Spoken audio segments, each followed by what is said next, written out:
एक वयोवृद्ध थे, उनकी यात्रा सकुशल पूरी हो गई। एक छोटे बालक ने उनकी बड़ी सहायता की। बालक की उम्र 17-18 वर्ष की थी। बालक की उम्र 17-18 वर्ष की थी।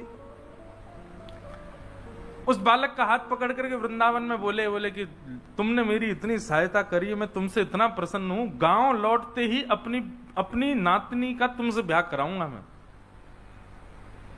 तुम जैसा श्रेष्ठ दामाद नहीं मिलेगा हमारे परिवार को। मैं अपनी पुत्र की पुत्री का ब्याह तुमसे कराऊंगा। गोपाल जी के मंदिर में बैठे थे वृंदावन में। अब उस बालक की कोई ऐसी ब्याह की इच्छा नहीं थी, पर उन्होंने कह दिया तो उसके मन में भी इच्छा प्रकट होगी, चलो अच्छा है, लौट के मेरा ब्याह हो जाएगा, अच्छी बात है। गांव लौट करके जब आए तो गांव में आकर के वो बुजुर्ग ने घर में कहा कि भाई मैंने इसके लिए एक वर ढूंढ लिया है, उसने मेरी बड़ी सेवा करी यात्रा में, उसी से ब्याह होगा। किसी ने आकर के कहा, अरे वो तो ऐसा है, उसके परिवार तो ऐसे, उसके दादा ऐसे, वहां हम अपनी बेटी को नहीं भेजेंगे। और घर वालों के प्रेशर में आकर के बेचारे उस वयोवृद्ध ने मना कर दिया। बोले भैया हमारी कोई बात नहीं हुई तुमसे, कोई ब्याह नहीं होगा, ये तो वो तो ऐसे ही बोल दिया था हमने आनंद में। और सुनो, हमने बोला ही नहीं है। बालक बोला मैं ब्याह नहीं करूंगा, लेकिन इनसे सत्य तो बुलवा के रहूंगा। उसने पंचायत में जाकर के बात कही। पंचों ने बुला करके कहा, बोले आपने वृंदावन में इससे ऐसा कहा था कि आप अपनी नातनी से इसका ब्याह कराओगे? बोले झूठ बोल रहा है, मैंने ऐसा कहा ही नहीं है। बालक बोला मैं किसी की भी सौगंध खा सकता हूं, इन्होंने कहा है। और देखिए मुझको इनकी कन्या से ब्याह करने की कोई रुचि नहीं है, पर ये सत्य बोले कि इन्होंने ऐसा कहा था। पंचों ने कहा भैया मान जाओ। बोले हमने कहा ही नहीं है। वो अपनी बात पर अड़ गए। पंच अंत में निर्णय पर आए। बोले देखो अब एक ही निर्णय है, या तो तुम स्वीकार करो कि तुम गलत बोल रहे हो, इन्होंने कुछ कहा ही नहीं है, और यदि तुम कह रहे हो कि इन्होंने कुछ कहा है तो प्रमाण दो। किसी तीसरे ने तुम्हारी बात सुनी? उस बालक ने नेत्र बंद किए और उसको वृंदावन के वो गोपाल जी याद आ गए जिनके सामने वो बोल रहे थे। बोला हाँ, एक व्यक्ति है जिसने हमारी बात सुनी है। बोले कौन व्यक्ति? बोले जिन गोपाल जी के मंदिर में थे हम वृंदावन में, उन गोपाल जी के सामने इन्होंने कहा था कि अपनी पुत्री का ब्याह कराएंगे। उन्होंने सुनी है बात। गांव के लोग सब हंसने लगे। बोले अच्छा अच्छा अच्छा। तो एक पंच ने मजाक में कहते, तो एक काम कर, सुन तू गोपाल जी को लिया, अगर वो आके कह देंगे हम तेरा ब्याह करा देंगे। और वहीं सारी सभा खत्म हो गई, सब अपने अपने घर को चले गए। उस बालक ने सोचा ठीक है गोपाल जी को लाते हैं। लौट करके वृंदावन गया और उन्हीं गोपाल जी के मंदिर में पहुंच गया और गोपाल जी से जाके कहा चलो मेरे साथ।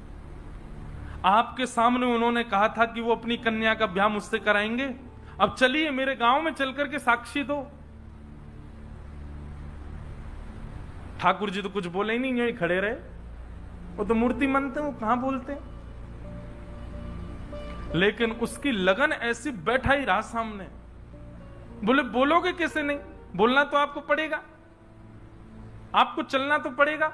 मैंने बहुत सुना है आप बड़े कृपालु, आप बड़े दयालु, आप बड़े भक्तवत्सल हो। दिखाओ अपनी भक्तवत्सलता, दिखाओ अपनी करुणा, दिखाओ अपनी दयालुता।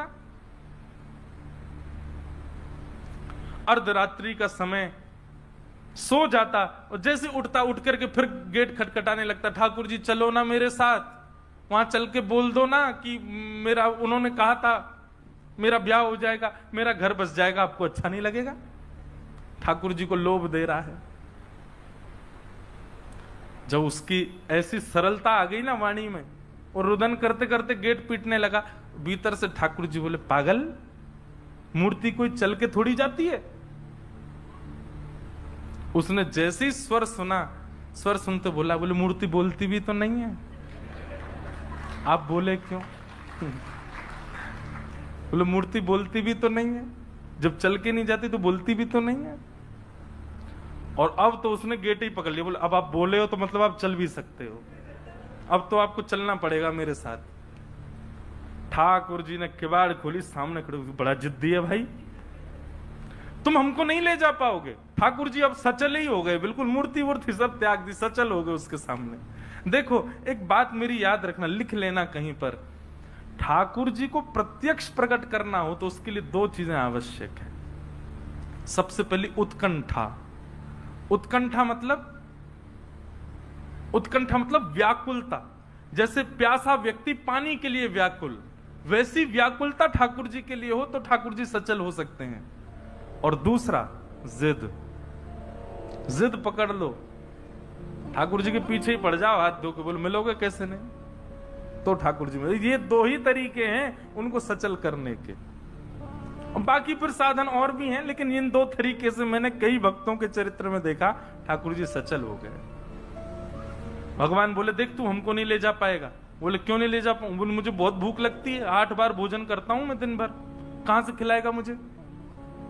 बोला मैं आपकी सब व्यवस्था कर दूंगा, लेकिन आप मेरे साथ चलो। भगवान बोले बड़ा विचित्र है तू, मतलब केवल अपना घर बसाने के लिए ठाकुर को वृंदावन से उड़ीसा लेके जाएगा? बोले नहीं कर सकते आप मेरे लिए, आपके लिए कौन सी बड़ी बात। आप जब वैकुंठ से आ सकते हो गजेंद्र की रक्षा करने, मेरे लिए उड़ीसा तक नहीं जा सकते?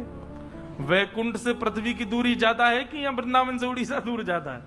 ठाकुर जी बोले हर बात का तर्क है तेरे पास में, मैं आपकी सारी व्यवस्था कर दूंगा, भोजन प्रसाद सब मिल जाएगा नाथ, लेकिन मेरे संग चलो। उसके भाव से, उसकी सरलता से, उसकी जिद से ठाकुर जी इतने प्रसन्न हो गए। मुझे बात कहते कहते कभी मैं बड़ा भावुक हो जाता हूं कि जिस वृंदावन को ठाकुर जी कभी नहीं त्यागते, अपने कई वैष्णव भक्तों के प्रेम के लिए ठाकुर जी ने ब्रज तक को त्यागा है। और श्री गोपाल जी चल पड़े, बस एक नियम दे दिया, बोले पीछे मुड़ करके मत देखना, जब चल रहे होंगे, जब भोग लगाना होगा हम कुछ आवाज कर देंगे, तुम रुक जाना, भोग बनाना पवा देना, लेकिन जब चलने की बारी आए तो पीछे मत देखना। ठाकुर जी, वैष्णव ने पूछा जान सकता हूं क्यों? ठाकुर जी बोले ललित गति विलास वल्गुहास प्रणय निरीक्षण कल्पितो रुमान। हम ललित गति से चलते हैं, हमारी चाल ऐसी है कि कोई और हमको निहारे तो हमको लज्जा आ जाती है, हमको शर्म आती है, हमको कोई देखे तो। हम उछलते कूदते बाकी अदा से कभी कैसे चलते हैं। और बोले कहीं अगर तुमने हमारी ललित गति का दर्शन कर लिया तो तुम किसी और को देख ही नहीं पाओगे, घर वर नहीं बस पाएगा तुम्हारा फिर, इसलिए तुम पीछे मत देखना। ठीक है, चलने लगे। चलते चलते पूरा रास्ता सफर तय कर लिया, भोजन प्रसाद पाते दोनों भक्त भगवान चल करके उड़ीसा प्रांत में आ गए। जैसे ही उस गांव में पहुंचे जहां का वो व्यक्ति था, वहीं पास के समुद्र के किनारे चलने लगे। ठाकुर जी की पाजेबों की आवाज से उसको अनुभव होता था कि ठाकुर जी पीछे चल रहे हैं, लेकिन समुद्र की रेत जैसे ठाकुर जी के पायलों में भर गई तो आवाज आनी बंद हो गई। उसको संशय हुआ कि ठाकुर जी कहीं रुक तो नहीं गए, और तब तुरंत उसने पीछे देखा, ठाकुर जी ललित गति से खड़े थे, वैसे ही खड़े रह गए। बोले अब नहीं जाऊंगा, तेरे से मना करी थी पीछे मत देखना। बोले आपकी आवाज नहीं आई पैरों की, पायलों की, इसलिए देखा मैंने। भगवान बोले अब जो भी हो, अब इससे आगे नहीं जाऊंगा। 2 किलोमीटर रह गया मेरा गांव, 2-3 किलोमीटर ही तो है बस, चल दो गुरु। ठाकुर जी बोले भले आदमी, तेरे लिए हम इतने किलोमीटर चल के आ गए, गांव वालों को 2 किलोमीटर इधर लिया, यहां पे लिया। दौड़ा दौड़ा गया, सारे पंच और सारे गांव वासियों को बोला, बोले चलो चलो चलो, गोपाल जी आ गए, गोपाल जी आ गए, साक्षी देने गोपाल जी आए। गांव वालों को लगा क्या पागलपन है इसका, इतने महीनों बाद आया और यूं कह रहा गोपाल जी आ गए। गांव वालों ने जाकर के देखा, समुद्र के किनारे सुंदर एक निकुंज वन में त्रिभंग लली श्याम सुंदर प्रत्यक्ष खड़े हैं और अपनी आंखों की पलकें झपका रहे हैं। देख करके वहीं सब नतमस्तक हो गए। ठाकुर जी ने साक्षी दी कि हाँ, मेरे मंदिर में इन बुजुर्ग महापुरुष ने इनको वचन दिया था कि गांव जाकर के ये अपनी कन्या का विवाह इससे कराएंगे। और गांव के लोग तो रोने लगे, नेत्रों में आंसू भरा है सबके, और ठाकुर जी मूर्तिमंत हो गए, उसके ऊपर कृपा की। और भी प्रसंग साक्षी गोपाल भगवान के आते हैं कि जब साक्षी गोपाल भगवान आ गए तो पंडा पुजारी सब सोचने लगे अब इनके लिए मंदिर बने तब तक कहां रहेंगे। ठाकुर जी बोले इनको एक काम करो, जगन्नाथ मंदिर में विराजमान करे आओ। ऐसी कथा सुनी है मैंने। तो उनको श्री जगन्नाथ मंदिर में विराजमान करवा दिया, और जैसे ही वो जगन्नाथ मंदिर में विराजमान हुए, एक सप्ताह के अंदर श्री जगन्नाथ जी पतले हो गए। ये जगन्नाथ जी पुजारी जी बोले, ठाकुर जी कमजोर से लग रहे हो। ठाकुर जी बोले, क्या करें, आजकल भोजन मिलता ही नहीं हमको। बोले क्यों? बोले नया ठाकुर आया, साक्षी को सबरा भोजन खा जाता है। मां सुदर्शन जी बेचारे 5 दिन से भूखे, वो बलराम जी का भी खा जाता है, सुभद्रा जी का, सबरा अकेला पा जाता है, और हम लोगों को कहता खबरदार जो छुआ तो। तुम लोग तो भोग धर के कपाट बंद करके चले जाते हो, पूरे भोजन पर अकेले उसी का राज रहता है। तब राजा ने जल्दी जल्दी साक्षी गोपाल जी का मंदिर बनवाया और उनको वहां विराजमान करवाया। अब देखो कैसा विलास है ठाकुर जी का।